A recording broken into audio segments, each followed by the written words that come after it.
Greetings, one and all, to the most cursed, most cringiest corner of the internet.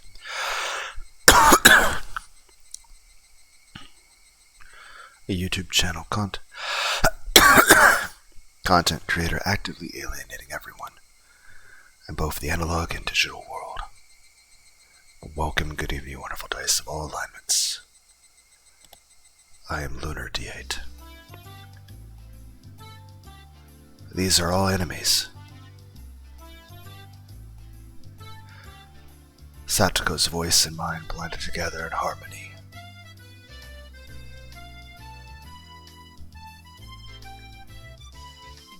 We looked over at the participants. After all, the top prize was 50,000 yen. My eyes lit up like a flame. Hey, K-Chen. It looks like today will be fun. Well, no matter how many more rivals I have, the goal is still the same. Rivals? K-Chan, do you think a whale keeps track of all the krill it eats? She said that in an unpleasant voice, laughing with the aggressive glint in her eyes reserved solely for club activities. Damn it, Mion. She's as serious as she can get today. I'm not the only one who's serious. Take a look at Rika-chan. Mion pointed. Looking at where her finger directed me. What the heck is that? Rika-chan was using those kinds of traits to soften up the group with an almost excessive pleasantness. I'm also going to do my best. Go for it, yay! Go for it, yay. Completely emasculated, the group joined Rika-chan in a cheer. The inside of the store has been consumed by the world of Rika-chan. Damn, she's already chomping at the bit. It seems like today is going to be fun. I'm going to do my best. Haru! It seemed Rena was unusually fired up about the large crowd. Hopping about and running around, she had entered entirely into cute mode. In Rena's case, the real fun starts when her attention gauge fills up. Her happy-go-lucky attitude belied the fact that this was a state in which she was the most threatening. Mion was making small talk with some of the regular customers she was acquainted with. It was like business as usual with her. Of course, if anybody thought that Mion looked ordinary, they were not qualified to be in our club. The shadow beneath her feet was exuding killer instinct, rising up like a chill wind. Damn it, Mion, throwing away her honor and humanity like that. She's serious. Kate Ichi-chan, didn't you know? The 50,000 yen prize is from Mion's own pockets. What? She was putting out the 50,000 yen all by herself? At that moment, a dark miasma that warped Mion's surroundings began to appear.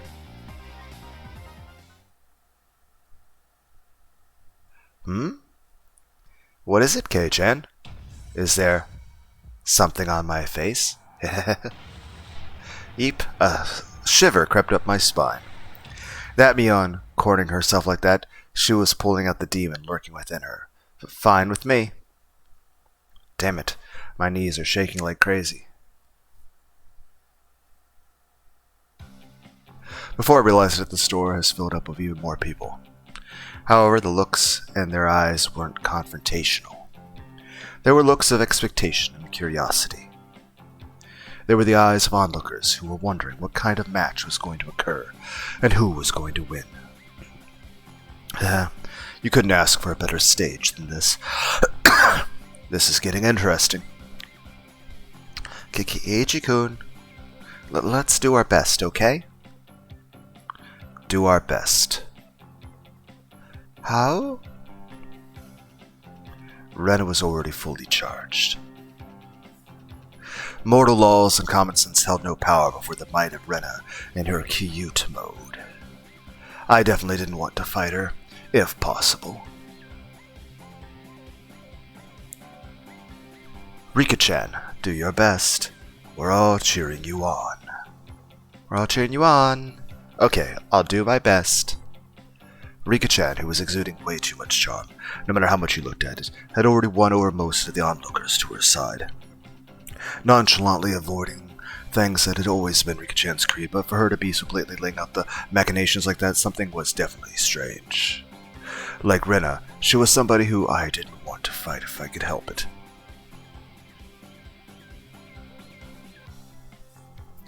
Of course, the one you don't want to fight the most is Mion-san. I've been lucky to even leave alive a few times at the end of the club activities, but I don't think there was a day that even came close to being this dangerous. Mion-san seems to have developed quite the grudge after losing that poker match a few days back, you know? It seems that way.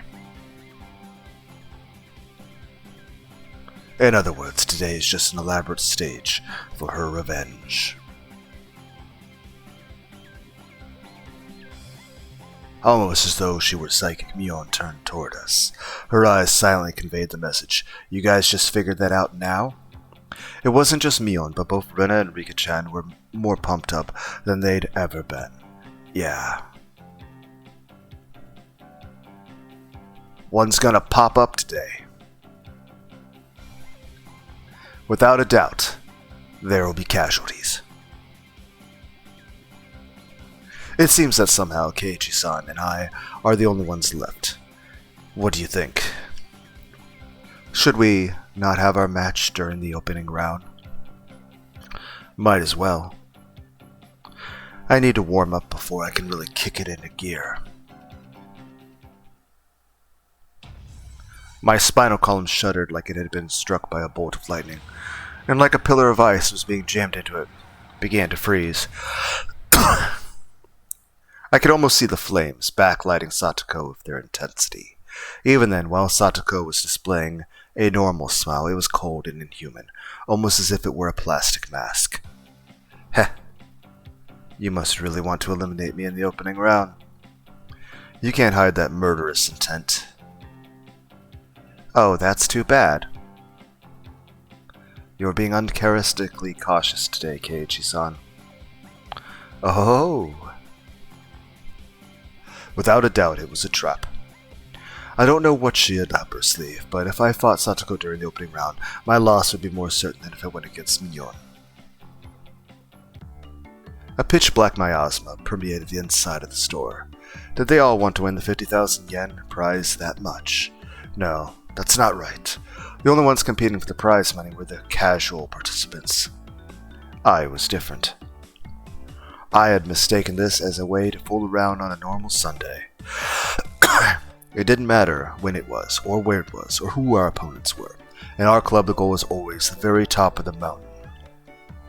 An intense flame that no strong winds could extinguish, hot enough to melt any steel, began to burn inside me. The fuse had been lit on this unprecedentedly intense club battle. It was then that the owner of the store told Mion in a lackadaisical voice that it was time to begin. Is everybody ready? Listen close now. Mion began with the formalities, standing in for the owner, and explained the rules for today's engagement. You're only playing to win. There is no second or third place. That's the same rule as our club. There were 15 people participating.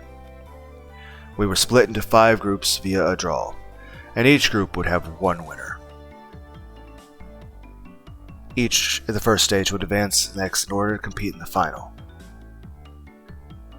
Now, as for each group will compete, each table can decide to play whatever they want. As long as the game here is in the shop, anything goes. Already in club mode, DEFCON 1. I didn't let the small gap in the rules go unnoticed. Mion, can I ask a question? Won't everybody push to play a game they're good at and not be able to agree on which one? Huh? That's right. If we can't decide, we can't start. The spectators also nodded along. It was only natural. There wasn't anybody who would simply cede to their opponent's suggestion. Coin flip? I'd prefer if you were all good sports and managed to come to some decision on your own, but if it comes to a stalemate, should we have the store's owner decide for you? It was an event at a toy store, after all. You'd expect the owner to referee. After that, Mion's rundown continued. It ended with the rule that any losing participants would have to buy the game they lost at. A rather nice proposition for the store. First, we used to split into 5 groups. Everybody lined up single file and began to draw tickets that the shop owner had prepared. It was my turn. Alright, time to draw. No matter who I was up against, I'd crush him. At that moment, Mion began to laugh with a hawkish gleam in her eye. Of course, I'm sure you already know, but club members will have a separate penalty game than the casual participants. Huh? I thought as much. What's the gist of it? The winner gets to give the losers 1 order each. Contrary to how simple it sounded, it was a terrifying eventuality, the subject of which no one could predict. Damn you, Mion. Was she really planning on parading me around Hinamizawa and cat ears in a banana hammock, with a tail attached or something? The look on Mion's face told me she wasn't going to let me off that easy. On top of that, this time it wasn't just the person who finished last who'd have to submit to the penalty game. The losers get 1 order each. In other words, even if you don't finish last, you still have to do a penalty game. That'd be the case. What about if there's no winners? Like if all the club members drop out midway, though.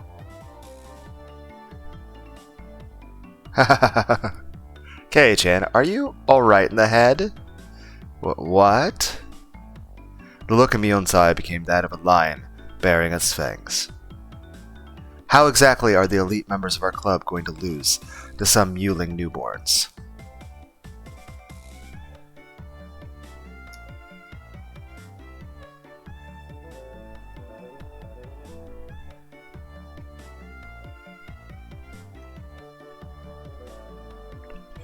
Even so, I didn't feel threatened. The more into it my opponent was, the stronger I would become. You just wait and see.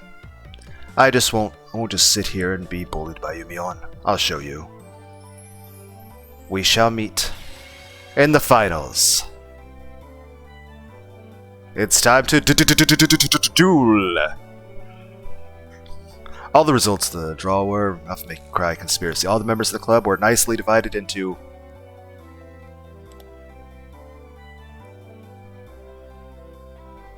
All the members nicely divided amongst the 5 tables. How did this happen when the draw was that random? I wonder. Close. The thought I was already caught in Mion's puppet strings made me feel uneasy.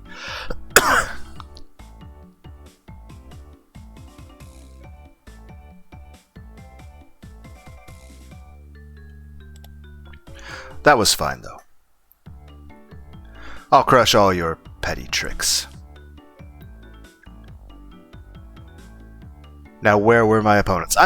Everybody was head of the table corresponding to the number on the ticket. I'm considering using a picture of Yu-Gi-Oh! The competition at my table was these two, huh? They look younger than me, for like the thumbnail. Huh. Aren't you 2 classmates of mine? Oh, hi. I'm Tomita. This is Okamura. Okamura-kun greeted me, nodding his head. So my opening round was to be against my juniors from school. Just saying, but it seemed like a pretty easy matchup. Lucky. Time to destroy them without mercy. Alright then, everybody. Please decide on your games. Start. With Mion's declaration, the inside of the store suddenly became lively. Everybody was yelling their favorite games at each other, trying to gain an advantage before they started. Yeah, imagine if I just used a picture of Yu-Gi-Oh! For the thumbnail. Even my 2 classmates, who seemed taciturn at first glance, began to fiercely insist on their own games as soon as a signal was given. Of course, I would kick those suggestions aside. There was absolutely no reason to pick a game your opponent was good at. Sorry, they're all games I don't know. Could you pick something a little more well-known? Of course, they didn't agree to the games I suggested either. I could only smirk bitterly. Naturally, after 5 minutes, this table still couldn't agree on a game. Obeying the rules, we asked the store owner to decide on a game. Clearing his throat, the shop owner brought over a board game from the back of the store called Jumanji. It was a game called Billionaire. Quite the vintage we have here. Come to think of it, if you lose, you have to buy this game. That damn shop owner, was he using the competition to get rid of all the games he couldn't sell? I know this one, the overpriced, less popular games. You guys do too, right? Spin the wheel and head to the goal. Whoever has the most money after we liquidate our assets is the winner. That's that game of life thing, isn't it? The two nodded in agreement, and finally, the game was underway. At the time, I already had a feeling of impending crisis. I wouldn't realize why until the game progressed a bit.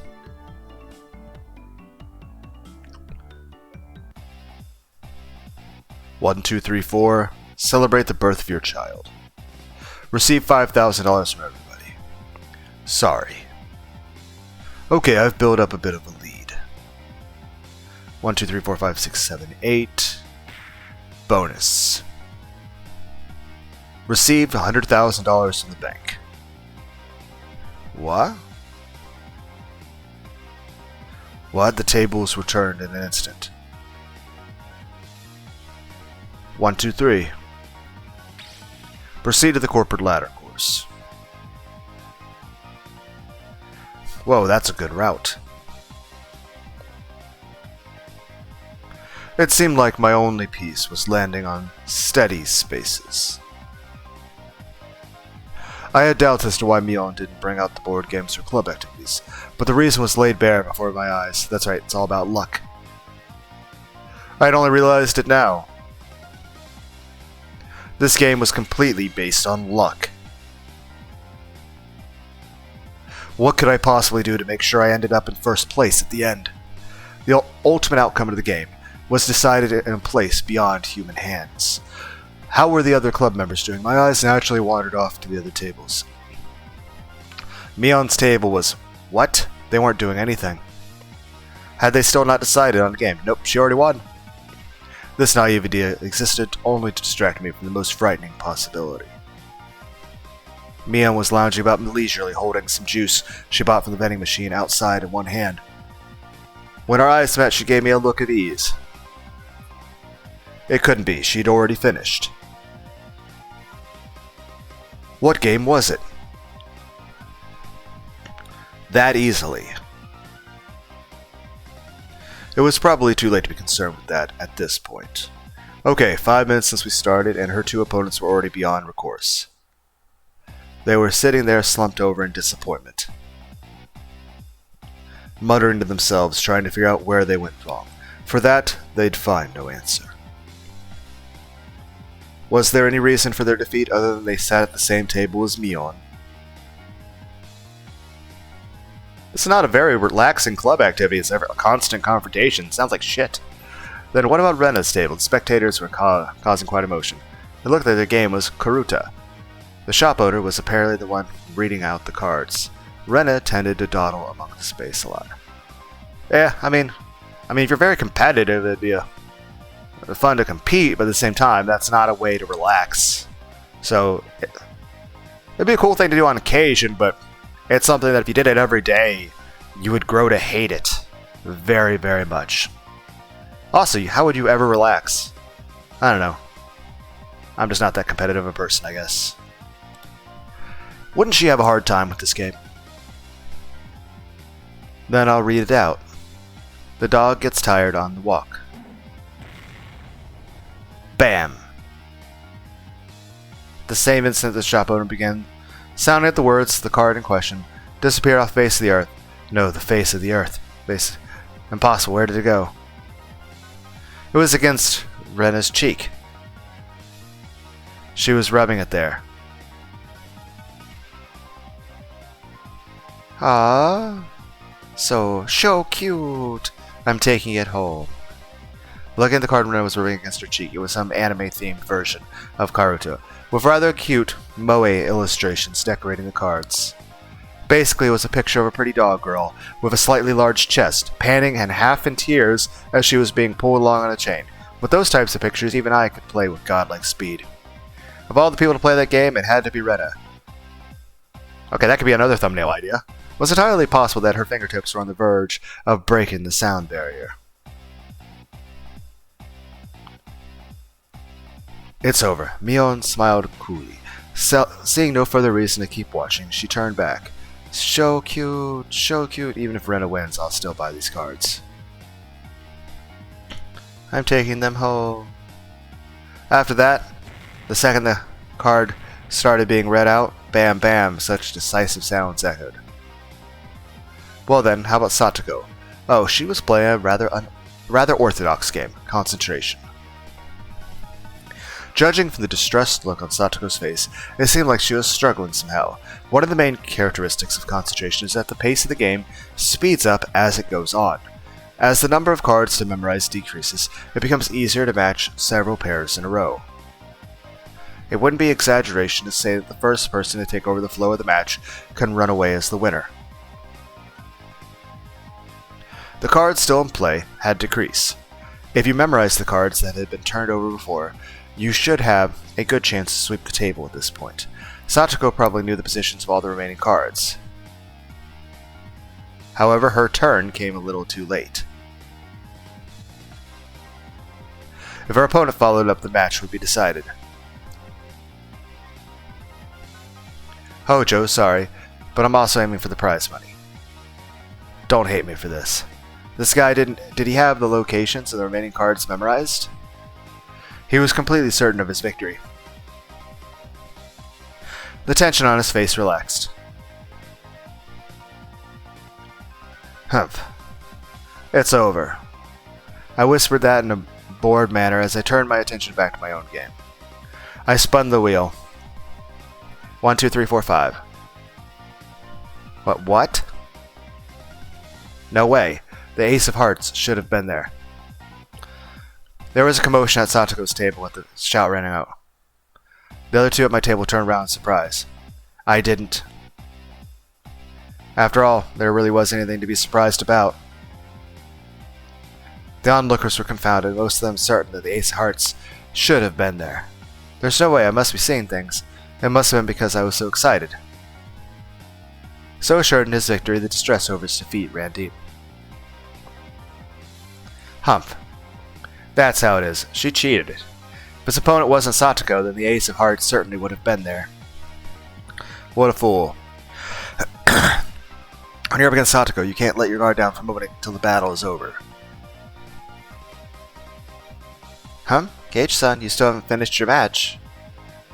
You have no sense for these things. What a refined tone of voice reserved for only winners, Satoko called out to me. For the casual observer, it must have looked like she only eked out a victory. But from my point of view, however, she was only playing around. The roles of winner-loser had already been decided. It was nothing more than a child's play. Nothing more than child's play. The laughable part about it was that her opponent didn't know his role had already been assigned. Nice work there. Setting up a farce of a trap with the Ace of Hearts. My opponent only walked into one of my traps. Even then, one was more than enough. Satoko was a trapper. Her true talent was never having one misfire. Setting off only one trap was more than enough. Ain't that cool? Setting off. The fact that the other club members were winning one after another with their own brand of play only added to my impatience and my own lack of progress. Oh right, how is Rika-chan doing? How is our club's sly little fox doing? What the heck is that? Over in the corner, the mood of the table was decidedly different from the others. The game of Rika-chan's table was, you know, that battery-powered fishing game? That's adorable. The only way the fish open and close their mouths is rotating the platform, and you had to use a magnetic fishing rod to pick them up. That old thing. It seemed they planned on completing by seeing who could catch the most fish, but that's actually a pretty cool game. It had become an atmosphere you could hardly call competitive.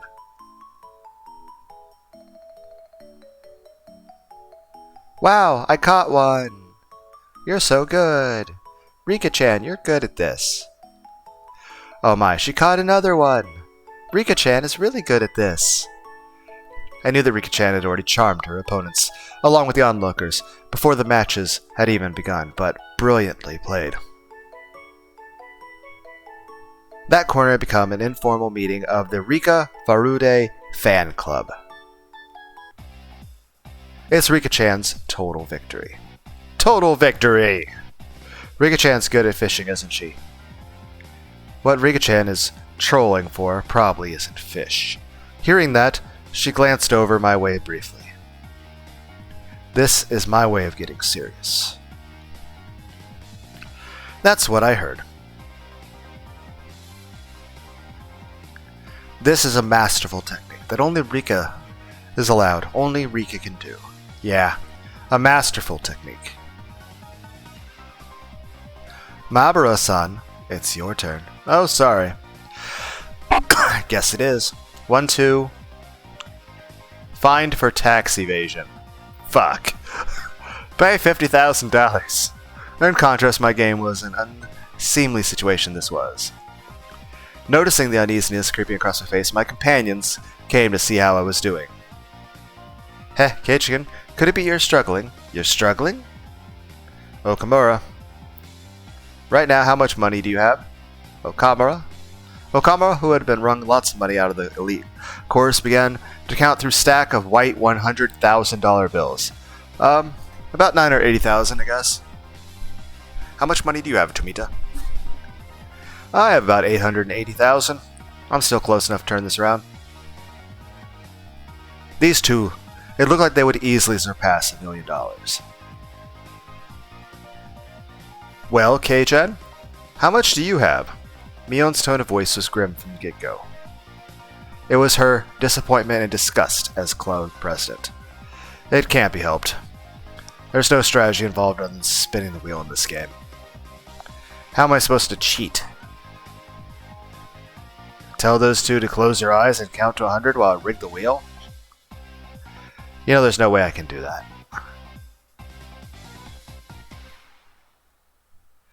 Rika-chan gently pet my head. Still, she wasn't too happy. How pathetic. At one point I thought you'd be the worthy adversary. I've been utterly disillusioned. Don't give up, Keiichi-kun. There has to be some way to make a comeback. Do your best. Right till the end.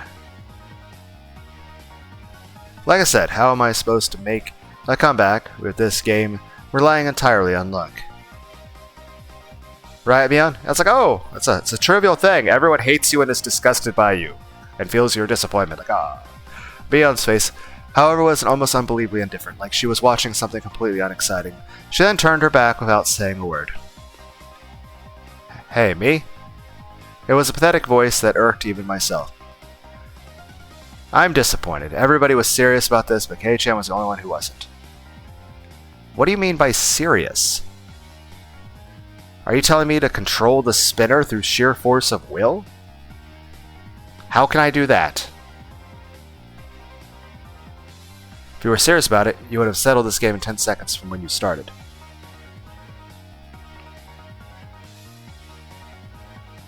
Mi-chan, you don't have to get so angry.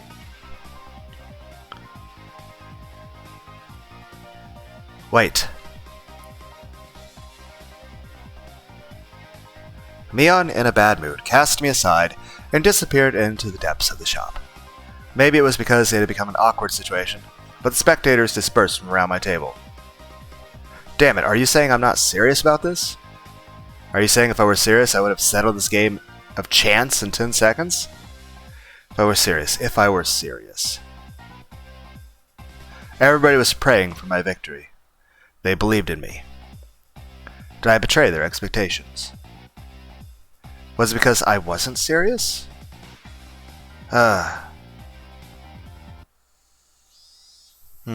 Should we continue this game? The two of them were timidly trying to resume play. I didn't respond to that. The table sunk into silence. Mabra-kun, should I take that to mean you're giving up? The owner, thinking I was forfeiting, started to announce the cancellation of the game. At that moment, I literally just talked to someone for 20 seconds. The demon inside me let loose a howl and awakened. I get it now, Mion. What it means for me to be serious. I'll show you.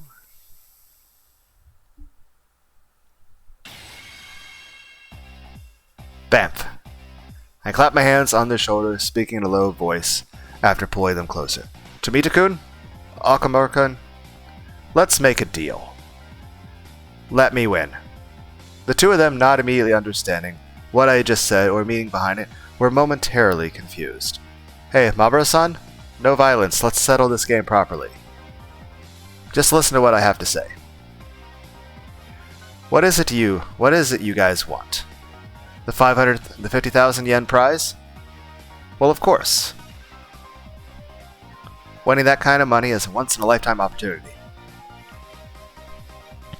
Even supposing you win, what are you going to do with that money? How are you going to enjoy it? The two of them considered it briefly. Are we using the Hercule strategy? Buying a new game or something. Snacks. Maybe some juice. Huh, that's petty. So petty. Are you guys stupid, huh? Then, how will you enjoy it if you win, Mabara-san? Me? That's the point. Just shut up and listen to what I have to say. I do feel that this is not a good strategy. We club members have a penalty game separate from the casual participants. If we lose, we have to obey a single command from the winner. From another point of view, the winner earns the prize being would order the club members around. First of all, Tomita-kun, you like Satoko, right? Don't deny it. Next, Akamura-kun, you like Rika, right? Don't turn red.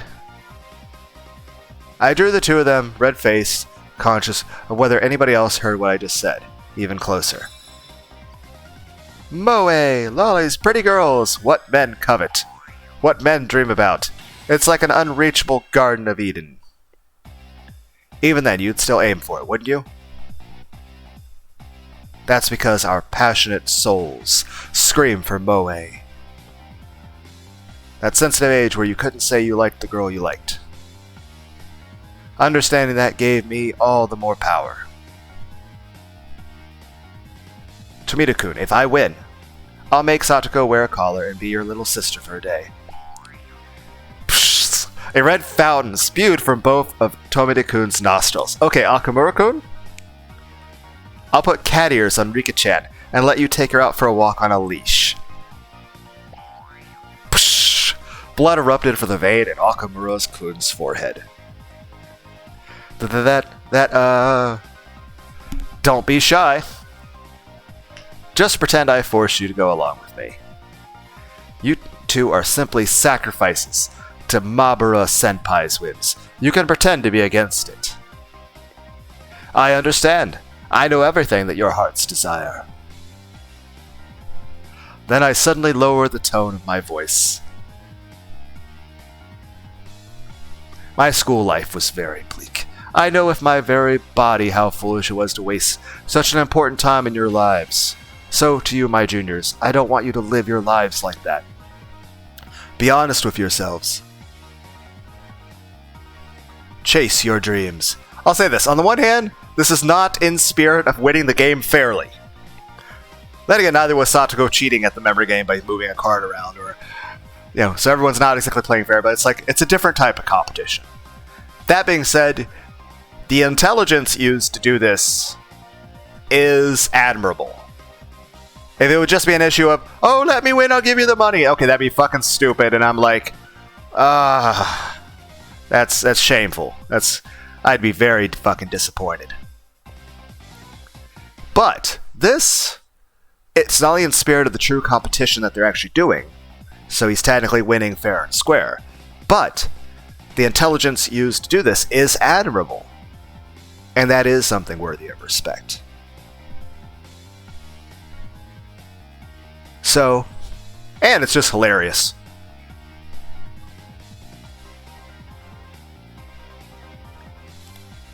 Fulfill them. Chase your dreams. Be honest with yourself. I'll fulfill them for you. I will. It was this moment that the values of men bridged generations. Mabura-san, did I ever have a mentor who ever spoke my mind for me so strongly? Never. There was no way there was. That's because in a man's lifetime, he'll only have 3 fateful encounters. That valuable first time was being experienced right this moment with these 2.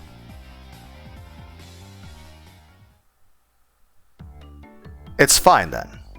Let's do it. 1, 2, 3. Game over. It was such an assertive declaration of the game's ending that everybody in the store turned and looked. It had been less than 3 minutes since I was on the verge of forfeit, and all these spectators certain of my loss. Keiichi-san, what happened? I got a lucky spin. Who won? It was my complete victory. But what did you say? Exactly how did you overcome the situation? You'll find out. It's something you're on the collar for. There's no need to explain what happened. It was a gentleman's agreement, Oni-chan. Right, guys? Yes, sir. The 2 of them, stifling tears of gratitude, answered strong from the bottom of their hearts. Exactly what kind of miracle occurred here during these 3 minutes? The spectators looked away from my table.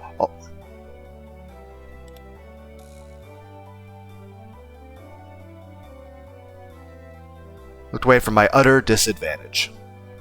You did it, Keiichi-kun. Yay! The spectators were puzzled as how I able to so quickly overcome that hopeless situation. That guy, is he able to control the spinner wheel with his eyes or something? It's a miracle. What devilry is this?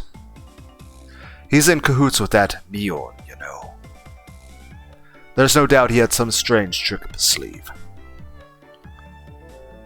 I looked at the crowd, who couldn't help but be excited. Out of the corner of my eye, now fully awakened and in battle mode, I let out a derisive laugh. So this is what it means for me to be serious. Mion. Humph. You took your sweet time. Baring our fangs at each other, we laughed together in a most unsightly fashion. With this, all the club members have cleared the first round then. Which means this time it's a match against everybody. A match. I've already decided what game I'm going to buy with the prize money. That's only natural, right? Sachiko and Renna smiled, sneered. Here's the thing, so I want a game against 2 people. Do both of the losers have to buy the game? These guys.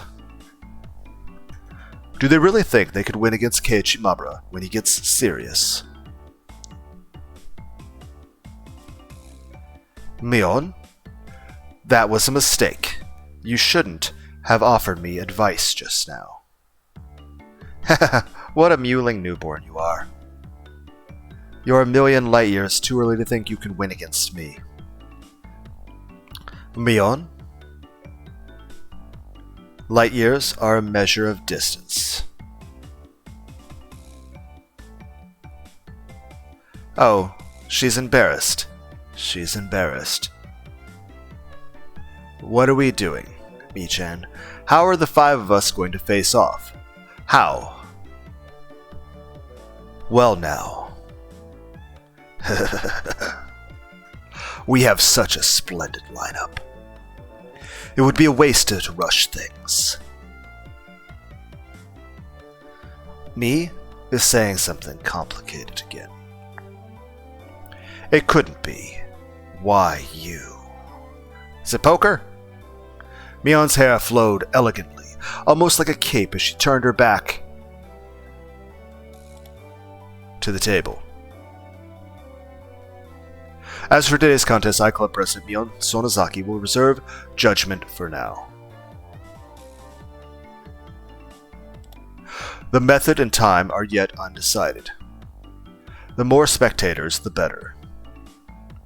It should be in front of everybody from Hinamizawa and Okinawa. Okay, how are you even going to set that up? By then, we know the best way to finally settle things. Are you running away from this? This is too unfair even for you, Mion-san. Haha, you newborn. Do you still not realize what has happened? The combative aura billowing out of Mion's body formed a barrier stopping Satoko's advance. We'll meet again. Prepare yourself for an inevitable defeat. With a shrill laugh, Mion left the store. After a moment of silence, the crowd erupted into cheers. When will they resume the contest? Mion's serious. The other members did great too. That new guy, Mabra, he's got some strange power. He turned the tables in an instant. Mabara-san, you've got to win! Yeah! I'll dunk someone like Mion head first into the river Styx for you. That part of the crowd that had apparently overheard the conflict between Tomita-kun, Akamura, and myself erupted into a cheer again. Moe! Moe! Moe! Mion's going to win anyways. She's going undefeated express. I'm betting on Mion. No! It's going to be running with that ungodly speed. Satoko, the trap artist. Rika, the siren. It may be a long shot, but it'll be Mabara. However, right now, I had no ear for the cheerful voices, setting the stage to this huge match and then running away like that. I wasn't going to forgive Mion. Outside the store, Mion was getting on her bike as the shop owner was seeing her off. Don't run away, Mion. If you're the club president, don't run. Fight me! Fight me! Oh, sorry, Kei-chan. Right now, I've got to get my part-time job. Huh? Like you would see a sketch comedy show, my legs slipped in opposite direction until I was doing the splits. Yeah. While you were playing on your game, Mii-chan received a phone call. It's too bad. It was just getting good, too. Not our lucky day. They're getting crushed at the sale over at my uncle's store. They don't have enough people to work the registers, so he called me for help. When you say your uncle, does he manage a supermarket or something? It's just a small store. But whenever you put stuff on special, all the housewives swarm like locusts. Don't they have any common sense? Even though they don't have enough staff, they're selling a carton of eggs for 10 yen. Limit 1 per customer. I was a little surprised. You would never think that the club president exuding such a dark aura inside the store just a short time ago. It was the usual Mion right now, almost exasperatingly so. My shoulders slumped. That's right. She's not just a psycho bitch for me to fight against the club activities. She's actually my friend. I'm just saying this, it just... Some of it goes a bit extreme with the game, but at the same time...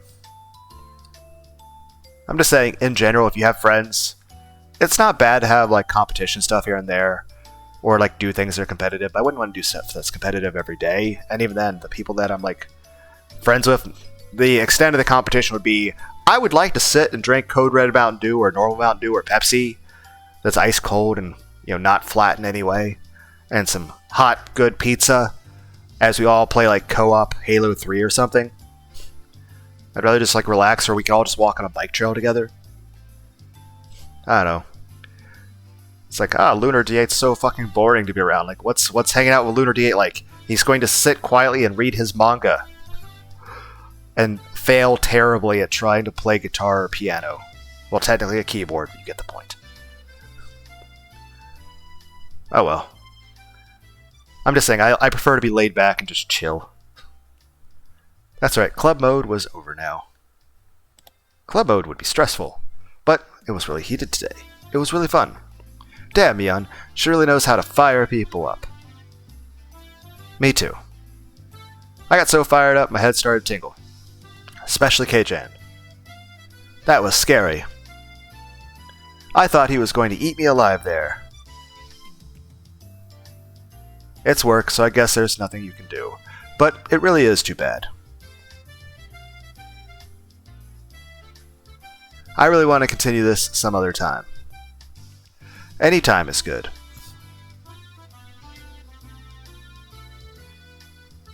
How about we start doing it at the Watanagashi Festival? The Cotton Drifting 5-Demon Firefight. That's right. I'll think about it.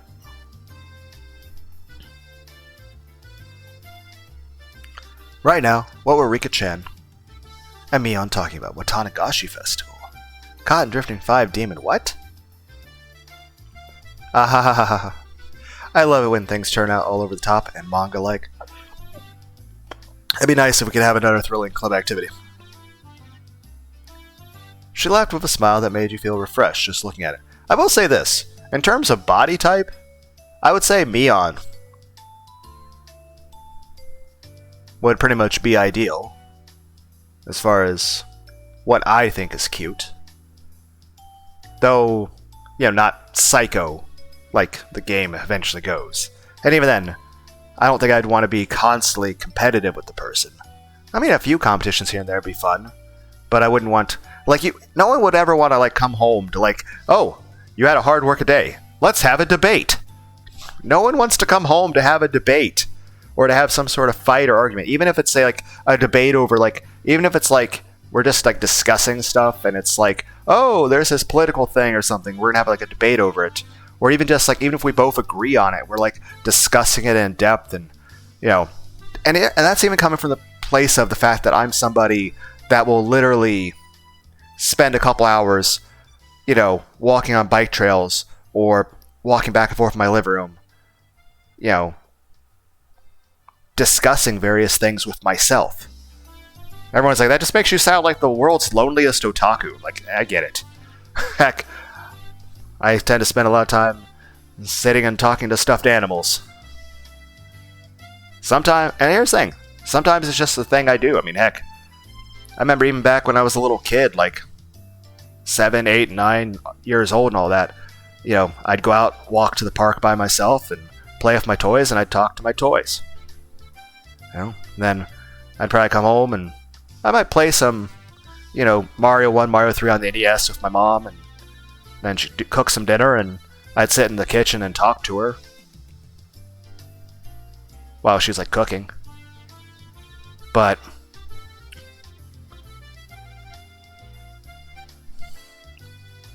I'm just saying, at least it's not that much of a stretch for me to be talking to this computer like this. Because as is, it's something I've been doing my entire life, and it's definitely gotten much more exacerbated as I've gotten older, as well as, well, let's be clear, in general, I was already a bit of an introverted, isolated person. Heck, I got bullied to such an extreme in school. So that was really fucking terrible. And beyond that, in general, I'd have to say I spent quite a bit of time to myself as it was, and as time has gone on, I've definitely had a lot of time to myself, which is fine. I tend to be a bit of a solitary individual. Granted, a bit lonely, but I'll say this. It's not that bad, and heck, I tend to be a lonely individual, but I'll say this. I was never more lonely than when I was married. Heck, when I got divorced, the biggest thing that really fucking broke my heart on that was just my son not living with me anymore. And worrying about him. I would spend a couple hours a day. I think for the first 5 years after I got officially divorced, I spent a couple hours every single day sitting in my son's room talking to his stuffed animals. I still go in there every day, but now I only spend about 15 minutes a day sitting in there and I usually talk for a few minutes. Other than that, I usually just tend to sit there in quiet silence. Though there are some times, especially on days off, where, such as I work third shift, I'll walk in the middle of the night, I'll turn on the light, I'll talk to some of the stuffies, and, I'll use their names and stuff, and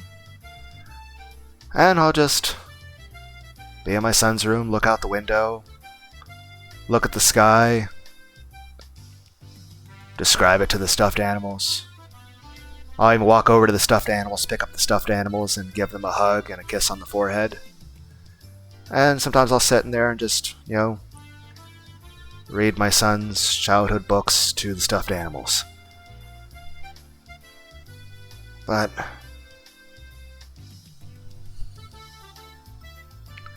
really can't say that's a very unusual thing, I guess. I guess anybody else in my situation would be doing the same thing, right? I'd say I'm still normal. Then again, in general, I'm the kind of person who would talk to stuffed animals anyway. In general, I've talked more doing these Let's Plays than I do in the entire rest of my life. Well, at least if you count the times I talk to other people.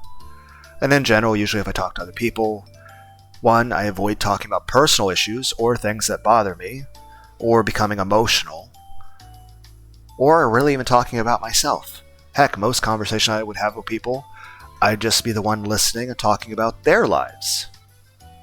So most of the talking would be done by them, and most of the conversation would be about them. And usually if the topic ever came up, like, oh, how are you doing, Lunar? Oh, I'm doing good. And that'd usually be the main extent of it. At best, I might explain, oh, I've been doing this one job lately, and I'm trying to learn this one song on the guitar. This one riff is a bit weird to work with. And that'd basically be the extent of it. In real life, even if I was given an abundance of people to talk to in, the actual physical world, even if we were talking all the time and there was people I really trusted and they were really good friends, I would generally 90% of the time avoid even talking about myself. Now, granted, I will say this. Years and years before I ever even met the woman I married, there was a girlfriend I had, and I was with her for about half a year, and I felt very strong about that, and it's just like, that and some other stuff happened. It's like, had some issues with family and stuff, and of course that was when I was younger too. But I talked off the ears of a few of my friends. Like, I had one friend who worked in a gas station, and it was around the time we recently got out of high school pretty much, but I walked to the gas station, I would basically just hang out with him while he worked, because it was usually a dead store anyway. So, heck, I think there was one 8-hour shift he worked. I actually spent the entire 8-hour shift there talking with him about anime. There was like 4 customers that fucking came by the whole fucking day. But I talked their fucking ears off about that shit back then. But that was like, that feels like an eternity ago. And I probably annoyed the fuck out of them. But I appreciate that they listened to me. It's just, it was very uncharacteristic for me to be that open or expressive with just being, well, really fucking sad and upset about shit. But I was very hurt about things that were going on then, and I just needed to talk about it to them. And initially, a part of me was hoping that talking to them, that, there'd be some sort of solution. There wasn't, but it still made me feel better to talk about it. So, I appreciate it, even if they probably got annoyed the fuck out of me, and well, honestly, I haven't seen any of them for like years at this point, so not even, sure, part of me is like, self-centered on that, but a part of me is like understanding, hey, they have their own lives and stuff too. It's just I haven't seen them for years and years. So that does suck. But in general, the main point I'm just going with that is this. I'm the kind of person that even if I had everything super, super happy and stuff. And it was like the most happy, relaxing life, full of affection and respect and appreciation and everything, to feel at peace with the world and happy, I would still probably go out to the bike trail and walk for a couple hours and talk to myself. I would still probably, for occasions, go downstairs in the living room, brew some Earl Grey tea, and just sort of pace my living room for a couple hours while I just talk to myself. And at the very least, it's not like a crazy thing. It's not like I'm talking to myself, and hearing voices and shit. Now, granted, sometimes I'll talk to myself as if I'm having a discussion or a debate with myself. And as much as I was like earlier saying, oh, I would hate having to constantly have debates. But at the same time, I'm the kind of person I'll walk around and I'll have debates with myself as if I'm, multiple people talking from multiple points of view. Just like, okay, what about this point? Or sometimes like, okay, what if certain anime characters talking to each other and stuff? But at the same point, it's like, maybe that's just a boredom thing. Maybe that's just... But then again, it's even the sort of thing that even if I have a game I'm really into, or an anime I'm really wanting to watch, sometimes I will feel the need that I just need to do that. Even though I have other stuff that's really exciting that I want to do, it's almost like a compulsion. So, yeah. But despite that being as it is, and despite the fact that, say if I had someone that was a close friend, or even a romantic partner, I wouldn't be against having discussions with them, and I would certainly want them to be intelligent, and I would certainly want them to have, the desire to talk about things with me, and have shared interests and hobbies. But also, I'd want them to respect me, I'd want them to have an overwhelming amount of affection for me, especially like hugs and physical affection. I don't mean just sex, even though that's very important too. But I mean just generally, just the warm-hearted, soft affection, you feeling that that person appreciates you, that they respect you, and just, yes, I love hugs and cuddles.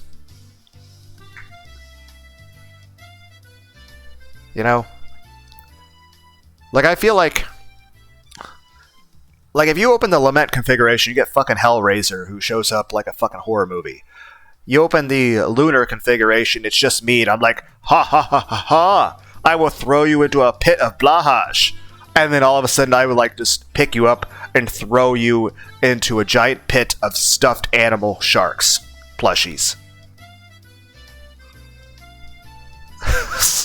It's like Freddy Krueger shows up to kill you in your dreams. I show up to talk to you about fucking trains and geometry and weird shit about medieval history and anime trivia with Pepsi and pizza and 5 different types of manga that you've never fucking heard of before. You're like, what the fuck's a Blue Lock? What the fuck's Twisted Wonderland? What the fuck's Clock Planet? Or the case study of Vanitas. Let alone... I'm looking forward to... Volume 17 of the Overlord light novel is coming out June of 2025. And Volume 18 is going to be the final volume. Same way, Reincarnated Slime is on Volume 18, and the authors announced that he is going to be finishing on Volume 21. Heck, the Overlord movie Sacred Kingdom is supposed to be releasing on DVD sometime later this month, so maybe I can pick it up at a Walmart or something. But main thing is this, whether it's a friend or a romantic partner or just someone yes, I'd want them to be intelligent. I'd want to have conversations with them. I'd want to be able to share hobbies and interests. But I would also want them to respect me, to appreciate me, to have an overwhelming amount of affection for me. I'd want to feel safe with them. I'd want to feel that if I'm around them, I'd want to feel welcome. I'd want to feel that the situation is peaceful. In general, I wouldn't mind conversations and discussions, and even a bit of lighthearted debate. But I would never want to feel, confrontational or feel like the person's disappointed with me or disgusted with me. In fact, I would want them to feel the opposite of that toward me. I would find the idea of being with someone who feels any amount of disgust or disappointment with me absolutely horrible. And especially at any point if you're with someone and all of a sudden it's some sort of coercion or walking on eggshells. Like, I would rather be alone than be around somebody that makes me anxious or makes me scared or would possibly even try to hurt me physically. So, but even all that stuff aside, you know, life out there, hell, love is a battlefield. I remember that being a song, but even then, life in the world out there, I mean, heck, I work like 50 hours a week in a fucking factory, and it's shit usually hurts as is, and I'm messing with like reciprocating saws and stuff. I mean, heck, it'd be easy enough for something to slip for me to like critically injure myself and send myself to the fucking emergency room. You know, and even then, a lot of the stuff is just... And it's still better than the previous job I was working, and that job was still better than the job before that, but it's just... Fuck. It's just... As is life, I'm worried about paying rent, I'm worried about, well, personal issues that very much upset me. I'm upset that I try to go to the gym and work out and I don't seem to make any progress. So... I just feel like a failure at that, and also it does bother me that my body is physically weaker. So, like, you know, you have goals, and here's the thing, I have goals I want to go for, and again, working toward your goals isn't the end-all be-all. Like, your life isn't measured in how productive you are, or how much you proved yourself. Like, here's the thing, your life has value. You don't have to meet some arbitrary benchmark to prove that you deserve to exist, or you shouldn't have to earn to be able to just relax or feel appreciated. You shouldn't feel like you have to constantly win something in order to be worthy of love. You shouldn't have to feel like, especially in a relationship or a friendship, that you have to like constantly, you know, prove yourself over and over like it's some constant battle, or else, you know, all of the you know, approval, love, and affection, and respect and loyalty will just be taken away from you. As if everything's constantly in danger of the worst possible outcome, like you're about to get the red flag in the video game. Like, it shouldn't be constant stress. Obviously, yes, you shouldn't be a fucking deadbeat. You should keep a job. You should work. And regardless if you work or not, you should work towards certain hobbies and goals. You should always have goals. It's very important to have goals. But I'm just saying this. Set reasonable goals. Work hard at them. Do your best at them. But also, you know, life itself has meaning. Even if you didn't accomplish fucking anything, and even if you basically just did nothing, I mean, if you spent time doing something you enjoy, you spent time working toward a goal you value, or you spent time with someone you love and care about, then that time wasn't wasted. Like, if you went out and hang out with your friends, and you played some Halo 3 and drank some Code Red Mountain Dew, that's time not wasted. You're actually enjoying spending time with a friend. That time with that person, yeah, you didn't make any money doing that, you didn't accomplish anything, but the time you spent with that person, that bond, is important. Same way, reading a manga, or learning to play an instrument, or learning a foreign language. Like, here's the thing. If you learn how to speak German, it is not going to help you in any way. If you learn to speak Japanese or French, it is not going to make you any money. Same way if, like, you start playing guitar or doing the keyboard. It's not going to make you any money. Like, even if you're like playing the keyboard and you're like really good at it, and granted, yeah, there's some people that make that in a profession, but for the most part, if you're just someone who's doing it as a hobby, no matter how good you're doing at it, you're not going to make any money. And hey, if you're doing it for money, then it just becomes another job at that point, doesn't it? I don't know. Like I said, it's a bit of a balancing act, all that stuff, but I'm just saying the main point I'm trying to get across is most people that sit and play a keyboard or a guitar, you're never going to make a cent from it. You're never going to be like performing for people, and I expect most people that are doing it are like fucking Bochy the Rock. You know, you don't want to be in front of people doing it. It's something you want to do casually by yourself. And no matter how good you get at it, you know, especially if you're casually doing it by yourself, you're never going to make any money at it.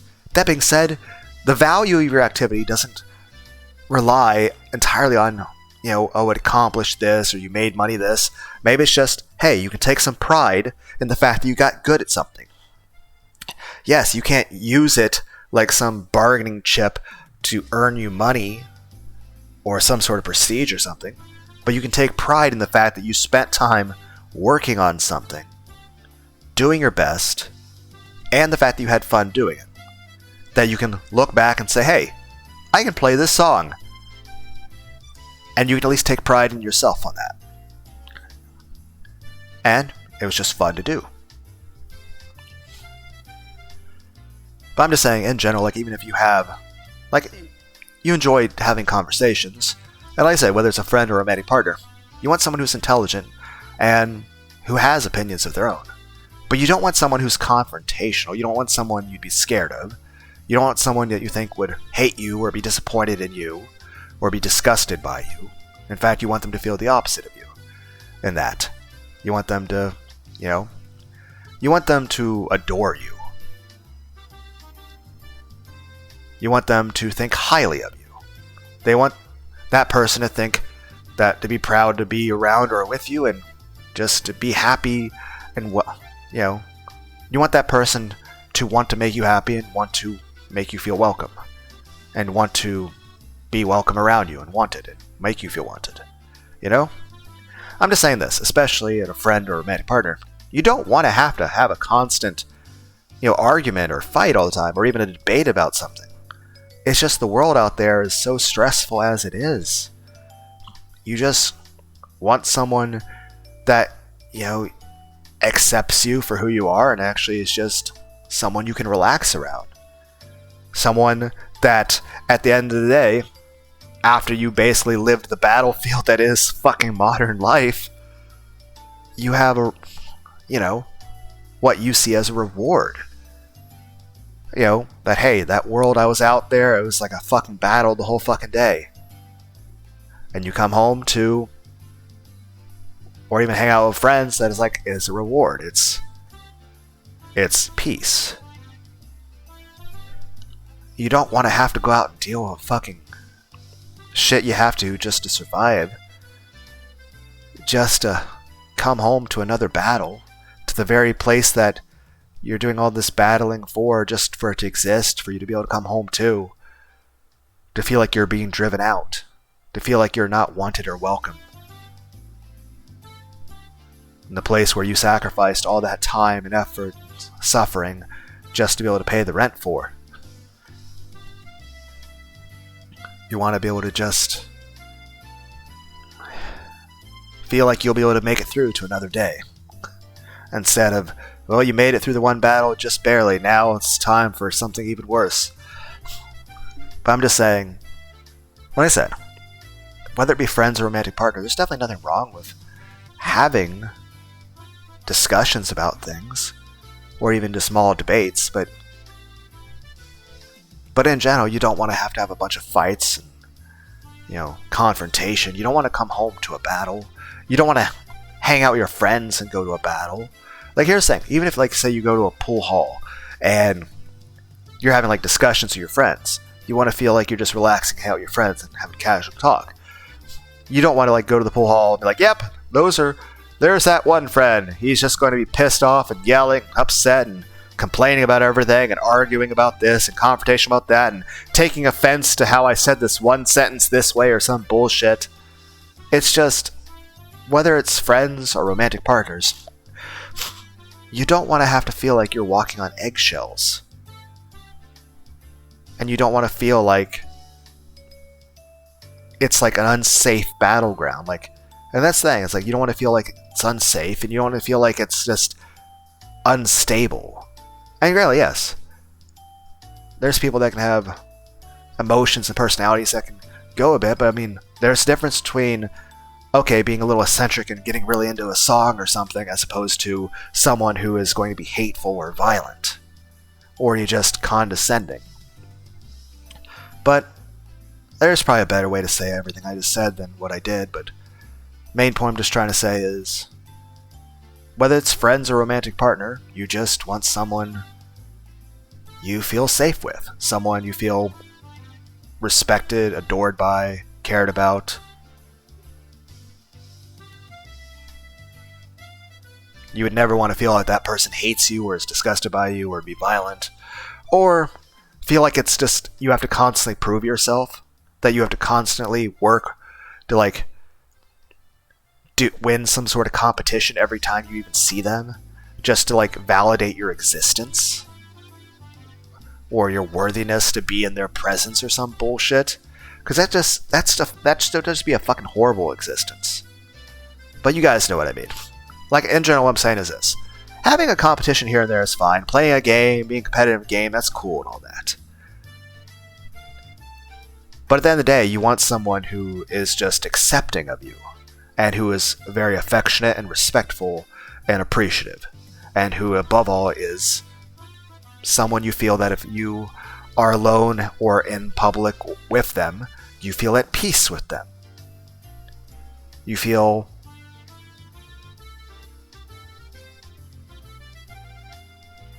trying to think of the right word.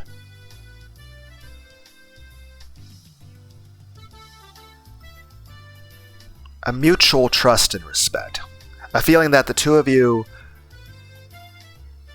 are absolutely certain about each other's loyalty toward each other and love toward each other. And even if it's your friends and you're hanging out with, you'd want to have a feeling that if shit went down, they'd have your fucking back. That they'd never sell you out, that they'd never betray you, that they would never go off on a tangent and just become psychotic themselves. And if shit happened, they wouldn't elevate shit. They wouldn't start you wouldn't want to go to a place in the middle of the city with someone that you know is going to start talking shit with the random people on the side of the street. At the same time,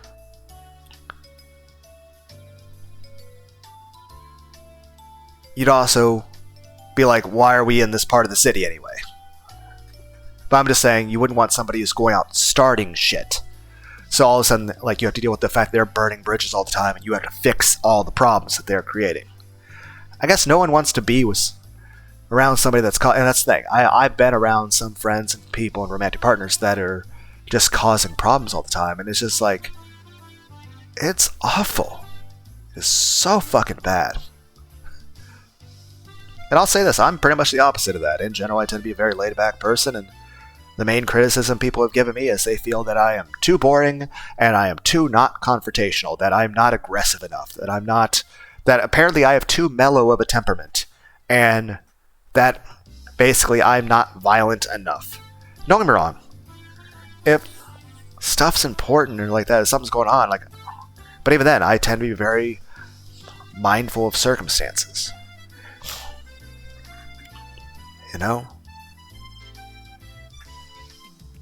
above all, I want to try to do what I think is right. I mean, heck.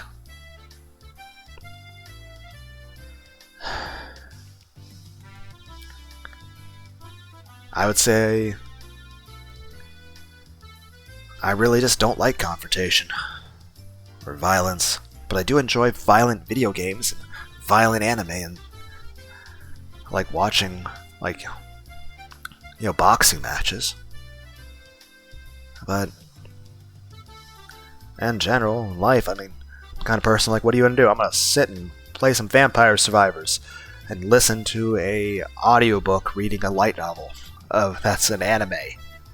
I'm gonna drink some Earl Grey tea and sit on my front porch watching a thunderstorm. I prefer to just be laid back. And granted, whether it's friends or romantic partners or whatever, yes, I want them to be intelligent. Yes, I want them to have conversation, but I don't want to have someone being angry and yelling at me. Or starting an argument just to start an argument. I don't want to feel like every day's a fucking fight.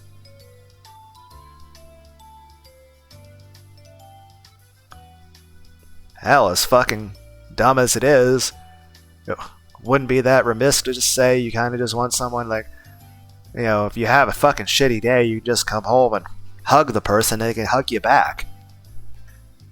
What can I say? I'm the kind of person who values affection and hugs quite highly. I always have been.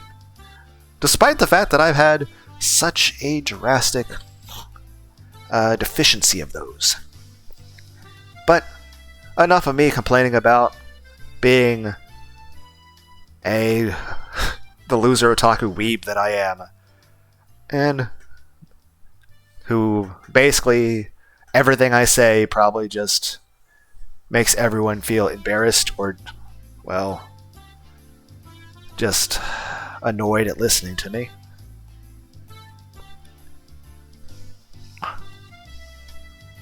Heck. It's like I can just say random shit that make everybody fucking hate me as much as possible. Just start chanting, Moe, Moe, Moe. And I'm like fist pumping in the air as I was doing that. Then again,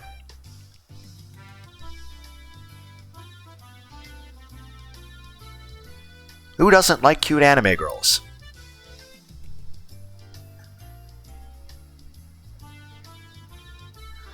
And like I said, Mion, in terms of physical frame, I mean, that's basically, I think that's who everybody would have wanted to date, whether it's that age or, aged up for. But main point in terms of aesthetics, yeah, that's the body frame, especially as much as I'm saying, like, I'm a bit overweight myself, but in general, people tend to be more attracted to skinnier people. I'm just saying I wouldn't want her to be like the psycho elements that come up later in the game, or like psycho elements I've met in real life. But, like, imagine a version of her that is, running up to you, smiling, that is happy to see you, and genuinely missed you, and throws her arms around you and gives you a hug, and gives you a kiss on the cheek, tells you how much she loves and cares about you, and then you start making out. But aside from the whole sexual stuff, just general affection is nice. Hugs, being held, being able to hold someone. And like I said, all the more explicit stuff left out, which is still important, mind you.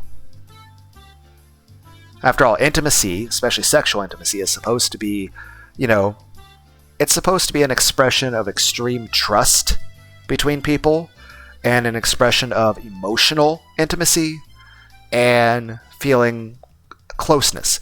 You're supposed to feel very close emotionally to the people that you're having sex with. It's supposed to be something sacred, something that you only do with people that you really care about and trust. And ideally, it's supposed to be someone that's a committed long-term partner that, you basically see as your other half. It's supposed to be someone you actually love, who actually loves you back. It's supposed to be someone you trust. Someone supposed to be an expression of emotional intimacy. It's supposed to be something sacred. It's not something you're supposed to be giving to every single person you see, regardless of gender. Whether you're a man or a woman, you shouldn't be giving that part of yourself to everyone. Of course, everyone's free to do whatever they want with their own bodies. I'm just saying, from my point of view, that's how I feel about myself. And of course, many people would criticize me saying, well, that's just because you're ugly as fuck and really nobody wants you. And I'm like, yeah, you're not wrong there. You're not wrong there. I am ugly as fuck. I am very ugly and my face is very unattractive to people. And generally people see no value in me as a person. So, let alone that. But I have had relationships. Now granted, my body count is still in the single digits. And honestly, even if I was, very attractive, heck, I've said it before, like, what if I just looked like a Lumi Zoldyck? I feel like that would be just a more affectionate, kind. Imagine Lumi Zoldyck, but instead of being a fucking assassin, he's like, I don't know.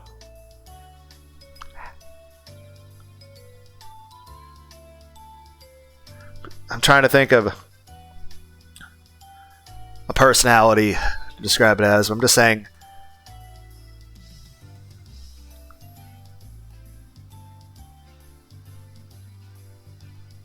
you know, kind, gentle, caring. Basically, I'm just trying to, like,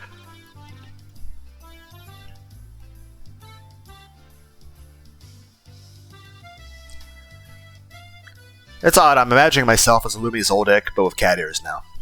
Like, and not even real cat ears, just like little wearable cat ears.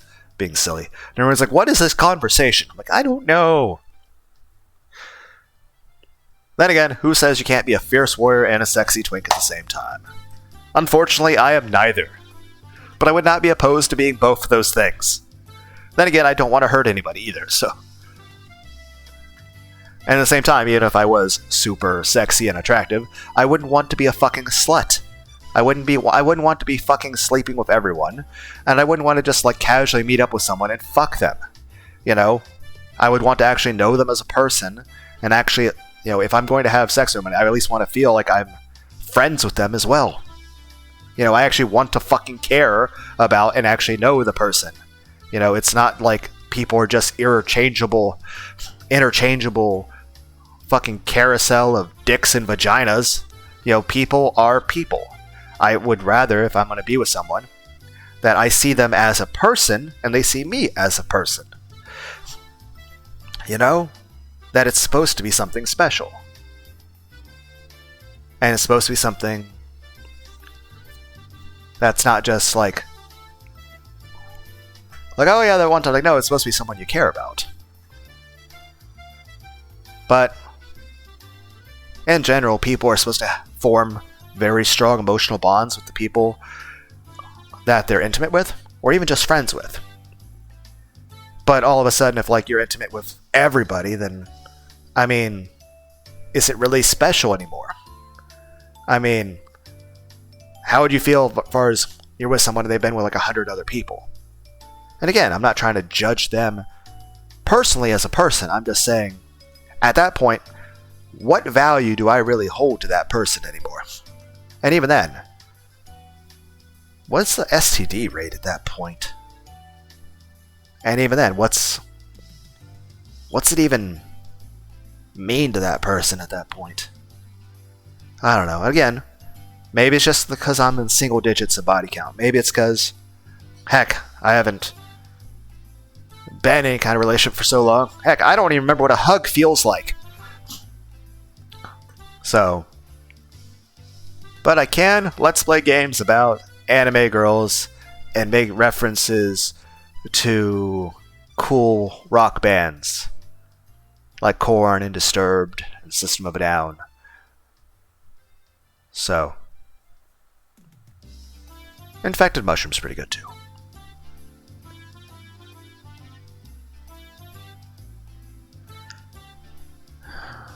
I'm just saying.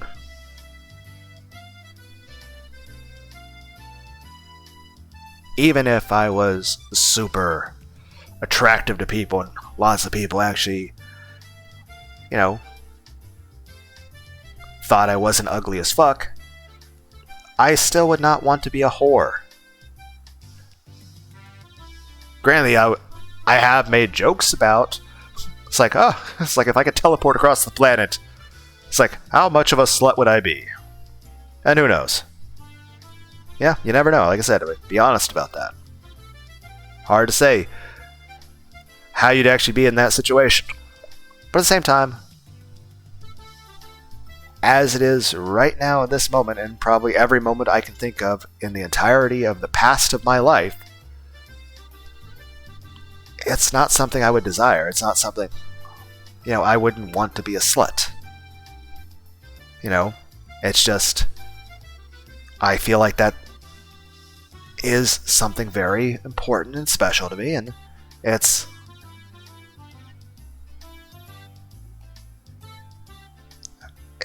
would feel dirty. And here's the thing, yes, I am an extremely affectionate person. I mean, I feel like if I was in a relationship with somebody, I'd want to be constantly giving them hugs and getting hugs in return. And of course, in your relationship, I'd definitely be very, very affectionate. I have been. Where I'd be very, very affectionate. Lots of kissing and lots of other stuff. But main point being,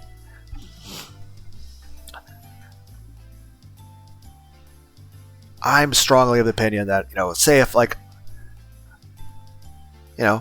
had the equivalent of Mion, and that person was, affectionate and in a relationship with me and loving, caring, I would feel very loyal to that person. I would be disgusted by the idea of touching a woman that is not her. And the same way of her, being with some other dude. And the same way, if you're in a relationship with somebody, there's people that break up and they say, oh yeah, if we're meant to be, we'll get back together. That's stupid. That's really fucking stupid. If you're in a relationship with somebody and you love them, you should be disgusted by the idea of letting them go so they can be with other people. That should be disgusting to you. Now, of course, that's not everyone's take on it. That's fine. You live your life the way you want to live your life. I'm just saying that way of life is not for me, and that it would cause me very much emotional harm. And I would be very much not okay with it. And I'll say this to everyone out there. If you're ever in a relationship and you get broken up for whatever reason, especially if that person were to leave you, heck, if that person were to cheat on you, do not ever take that person back or try to date them again.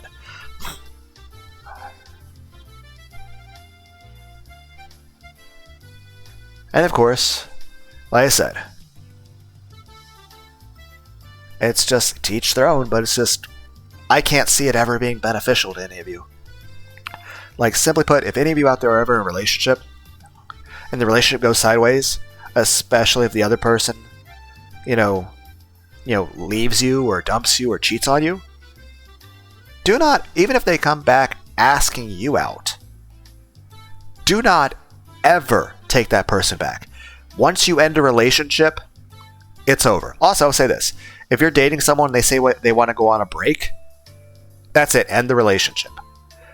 At that point, it's not been made formal yet at that point. But the moment if you're ever in a relationship with anybody and they mention that they want to go on a break or that they want to have an open relationship, end it. It's over. Relationship is dead. There is no saving it. There is no fixing it. The moment it comes to that point, one, more than likely they already have somebody in mind. But two, once it comes to that point, the relationship is dead. So yeah, if you're in a relationship with somebody, they dump you, break up with you, or even say they want to go on a break, or they want an open relationship, even the suggestion of it, that's more than just a red flag. That is literally, I would say it's more than a red flag in real life in terms of what to look for in dating, but it's more of a red flag in a visual novel. Now, granted, this is more of a kinetic visual novel in terms of it's literally a linear, wow, I'm mispronouncing that. Linear story, to where I really don't control the impact of the story. We're just reading the story. Whereas many visual novels, you have choices. And different choices set up different flags in the programming that tell the story what part of the story is going to go to next. A red flag event is something that occurs to where it's considered a very serious thing. And no matter what, you're at a juncture. It's kind of like saying you play the visual novel and you get to a part of the visual novel where you're in the woods and there's a giant 12-foot tall werewolf that is walking through the forest and has literally killed 4 other people and will kill you on sight. No, that is the red flag. That is the equivalent of someone telling you they want an open relationship or that they're going on a break. That relationship is dead. Now what you go from there is whether or not do you run the fuck away and hide, or do you just fucking stand there and let the werewolf tear you to shreds? Agreeing to an open relationship or a break and being okay with it, and especially going back into the relationship with a person after they had a break with you, is equivalent to letting the werewolf just tear you to shreds. Now, just ending the relationship at that point and accepting that, yep, you are not a good person to be around. And at the very least, they were at least somewhat open on that, that's good. You should be grateful that they were at least just open on it. At the same time, that's, again, same thing I'd say if the person were to cheat on you or dump you, or even if you had like literally a mutual breakup. Like even if it's like literally you're moving across country and they really didn't want to try to do anything to save it. Again, that is asking a lot in that situation. But at the same time, if you break up with someone in that situation, you should never try to rekindle that, even if you were to like move back to that part of the country or meet each other again. You should, and the weirdest thing is this, and again, I can't criticize it too much because I wouldn't exist myself if it weren't the case. I've already explained that stuff in detail, but yeah, like, especially people that get married and divorced. Like, if you get divorced from somebody, you should never, ever remarry them or even date them ever again. Like, if you were married to somebody you get divorced, you should never even go on a date with them. You should never date them or anything, period. That's insane and disgusting. But in general, if you break up with someone, if they cheat on you, they dump you, you break up, even if it's your idea to break up, even if you dump them, even if you cheat on them, you should never get back in a relationship with a person. But yeah, if a person tells you they want to go on a break or they want an open relationship, you end it. That's the end of the relationship. Because if anything, at that point, you're not ending the relationship. They already did. They're just letting you know that, and in general, they already have somebody in mind. But even if they don't, that still means they're thinking about it. They've made the decision that they want to, jump the ship, so to speak. So I'm just saying this, and I'm not saying be angry about it or do anything bad. I'm just saying acknowledge reality. I'm not saying for you to be angry or violent. I'm just saying don't be fucking delusional. Don't lie to yourself and think that person still cares about you in a significant, meaningful way. That person is basically wanting to get the fuck away from you, apparently. So, yeah, at that point the person says they want to go on a break or open relationship. That's it.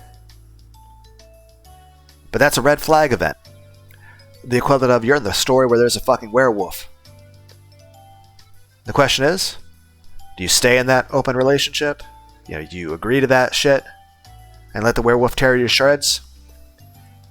Or you run the fuck the other way and tumble down a fucking mountain. Yes, you got a lot of scrapes on you, a small concussion, and you even broke one of your arms, and you're drifting away in a river. But you're at least alive, and you can recover. That's the equivalent of saying, because that's the thing. Someone says they want to open relationship break, and you're like, nope, that's it, end relationship. That's the equivalent of running the fuck the other way and tumbling down the mountain, scraping yourself over, getting a concussion, breaking an arm, and drifting away in a river. Whereas the alternative, you agree to it, and the werewolf has devoured you and torn you to shreds. And either way, not only is it an event where you choose the wrong choice, you're going to die. It's the fact that either through poor decisions on your part, or by sheer fucking twist of fate or bad luck, or just sometimes the way of life is, you ended up in a very precarious situation, a red flag situation, a red flag event. And heck, even the Bible talks about that sort of stuff, saying, yes, you can definitely make your life much simpler and easier by not being a fool, and by being a wise man. And then a wise man can avoid certain situations, and a wise man can make better decisions. But at the end of the day, the rain above falls on everybody equally. Whether it be the foolish man, the wise man, the righteous man, or the wicked man. It rains on everybody. And in that situation, God is talking about RNG, random number generation. Simply put, RNG happens to everybody. Yes, you can play a game, and you can be good at the game, and you can put in a lot of work at the game. Like, you can be playing any game you can think of, any genre of video game. Yes, I'm an otaku. I'm going to relate this shit to video game and anime. But anytime, like, any of you guys out there that are playing a video game, yes, you can be skillful at the game. Yes, you can take the game seriously. And yes, you can actually play it cautiously and make the right decisions and not play the game carelessly and actually be prepared and have the potions you need and everything. But sometimes critical hits can happen. Sometimes there can be random triggered events in the code. Main point is this. It is definitely better to be a righteous man than a wicked man. And it's definitely better to be a wise man than a foolish man. And both the wise man and the righteous man will make good decisions and avoid many bad situations and do things that are very fortuitous to themselves. But at the end of the day, it fucking rains on everybody. And at the end of the day, you don't control fate. You don't control RNGesus. You know? You don't control RNG. You don't control. So, control what you can, and whatever you can't, accept that you can't. But do everything in your power to make the best of any situation that you find yourself in. Because at the end of the day, no matter who you are, RNGesus will be involved. And no matter who you are, both good and bad will come. Now, we can all hope for more good on that, but again, no one controls RNGesus. So, I forget what the fuck we're talking about. I keep saying I'm not going on tangents, and I'm like, well, random fucking conversation about werewolves and shit. Heck, maybe I should return to Raging Loop at some point. That's a good game. I platinumed it on the PS5 like a decade or something ago. It's hard to keep track of time anymore. But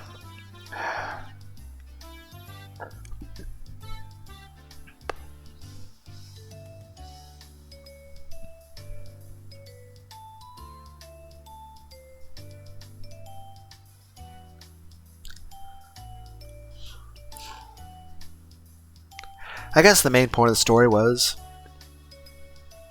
I like video games and I like reading manga, and I'll listen to audiobooks, audio readings of light novels like Overlord and Reincarnated as a Slime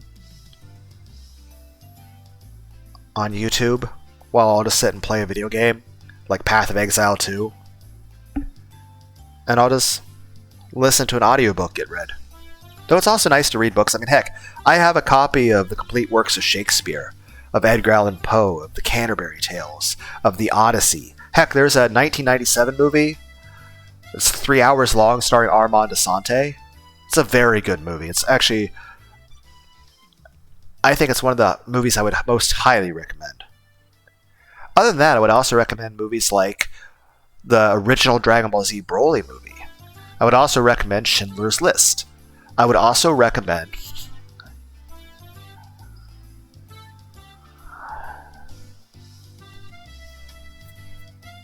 Batman vs. Superman. And yes, I know some people have some issues with that movie, but honestly, I really enjoyed it. I really enjoyed Batman vs. Superman. I think we should have another Ben Affleck movie, but it should have 13 villains in it. One of the villains would be Jared Leto, a Joker. Another one, technically an anti-hero, it'd be Willem Dafoe playing an anti-hero called the Reaper. Anyway, at some point we'd have a fight to where we'd have Willem Dafoe beating the shit out of Jared Leto. Also, he won't be the main, like these guys won't be the main antagonists either. There'll be a side plot that's also involved with Batman. Like it'll be a very complicated movie. It'll be like 4 hours long. And it'd be like a Lord of the Rings type thing. Like, not the new Lord of the Rings shit, but like the stuff like the old Lord of the Rings, when it was fucking good. Heck, even the Hobbit trilogy was fucking good. Okay? But I'm just saying this. You watch the old Lord of the Rings, and it's like, it's amazing. All of it's incredible. Heck, you look at the background, like the documentary about like how they set up the stages. Like, it was literally these miniatures of, like, here's the thing, like the castles. Some of it was actual buildings. Some of it was literally, like Warhammer miniatures, but it was like miniatures, like the scale of miniatures, but it was built to be a whole castle. So it was like the size of like a house, but it was this whole so imagine Warhammer miniatures, but it was this huge building that was, and think about the amount of detail it goes into like building something like that, whether it's building a Gundam, like a little model kit, but you're building and you're also designing it, and it's going to be like a giant castle the size of, I mean, of course, to a degree, you kind of have to do that too if you're going to build something that big too. Heck, there was a experiment that was done a while back. There was a city. There was actually a country that was happening in a major city that they were wanting to build this massive dam reservoir project. And they weren't sure about how it was going to work out logistically. So what they did is they built a giant warehouse to build a simulation of the entire city with models of all the houses and the rivers and all that, and built the dams in it. It literally had literal millions and millions of gallons of water in it. And everything was being simulated. And they built the stuff according to the plan. And they built it and they ran it for a bit, and the whole shit broke down. And by doing this, they had this plan that they thought would be very beneficial to the city. They built it on a smaller scale first to see how it would work out. So they could see how physics actually fucking worked. Because they looked at it initially with mathematics and they thought, okay, it should be fine, but we'll test it out. And there was stuff that was unforeseen that you can't figure out until you do hands-on experimentation. And yes, it cost a bit to do the experiment, but at the same time, had they not done that, it would have been 1,000 times more expensive just to build the damn thing, even if it worked. And even then, it would have caused so much damage and so many people would have died. So that's why they tested stuff out first. That way they could make. But yeah, it's the amount of work that went into, like, there was just, whether it was the original author of Lord of the Rings, Tolkien, or the actual original movies, there was so much passion that fucking went into that. And now you look at the newer stuff coming out, and it's just, it doesn't even have a fucking soul. All of it's boring, all of it's stupid, everything's just a contrivance just for the sake of whatever was on the fucking mind of the fucking person producing at the time. And even for someone like me who, tends to just be like ADHD, talking about whatever the fuck's on his mind on his videos, it is fucking stupid. Like, even to someone like me, it's like saying, it'd be like someone with a short attention span. It's like, what the fuck? This person can't pay attention. It's just like everything was just fucking lazy slop. And even then, everything's like, oh, we want to talk about this and do this, and everything's just, you're just cobbling shit together without any concern for the final product, just to say some random, like, especially political thing you're trying to get across. But at the end of the day is this: you don't care about the quality of the thing you're making. You're making it's so unwatchable garbage that is just, who hates themselves enough to sit through that? Hell, take the new Snow White movie coming out with Rachel Zegler. Have you guys seen the fucking trailer for that shit? Let alone actually listen to the shit the actress says, or even the director say in their fucking interviews? I mean, how could you, like, it's so difficult for anyone to be that unlikable. Heck, I'm trying really hard. I'm trying really hard to be unlikable as possible here. And even me, someone with that natural gift of just being viewed as garbage by fucking everybody, even I can't reach that fucking level. It's a fucking talent. I mean, just listen to the interviews. Watch the fucking trailers. Oh my god. It's just, there's so many fucking things wrong with it. And honestly, I don't even go to detail with that, because there's so many other people that have fucking I mean, Asmongold has already beat that horse to death. It's just... Not only would I suggest to people to watch the original Snow White movie from like 100 fucking years ago, but more to the point is this. One,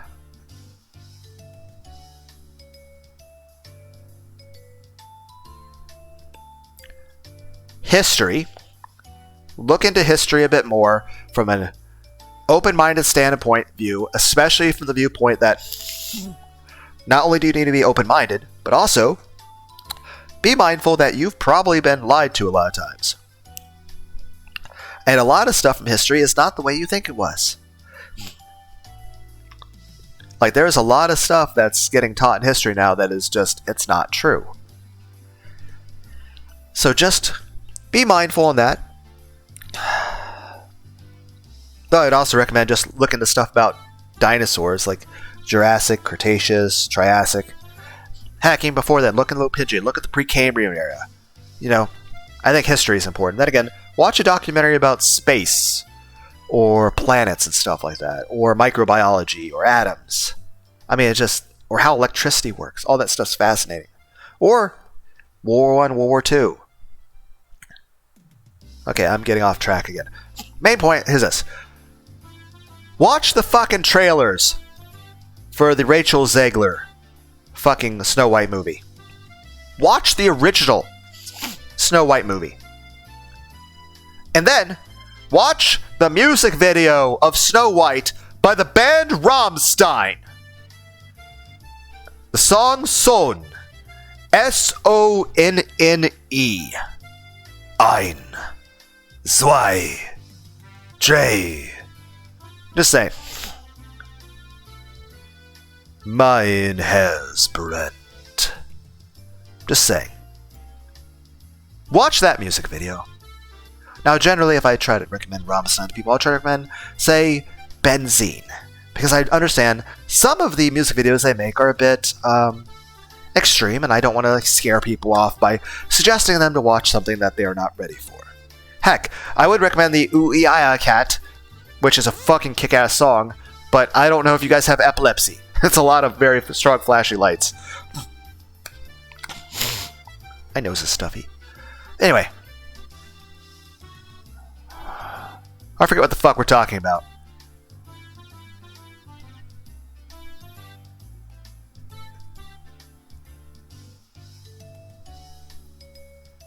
Okay, well, I guess the point of the video was...